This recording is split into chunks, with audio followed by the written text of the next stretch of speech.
In this video, we're going to look at the Indigo Design to Code Studio and talk about how you can take your Sketch assets using the Indigo design system and create a pixel perfect Flutter application. So the first step is you use the design system to create perfect pixel screens in Sketch. We have all of the overrides, data bindings, etc. to ensure that anything you create in Sketch will generate a pixel perfect application in the output.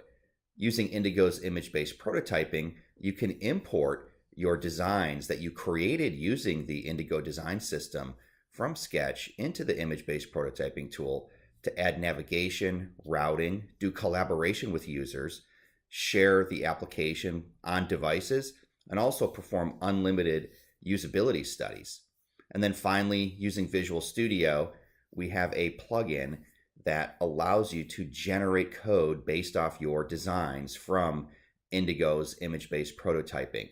So you log into your cloud service and Indigo, look at your team workspace, look at the apps that you have, select the one that you want to code generate, and take that and get a pixel perfect output in either Flutter or Angular using the Indigo Design to Code Studio.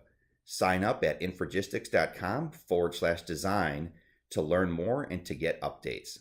Thank you.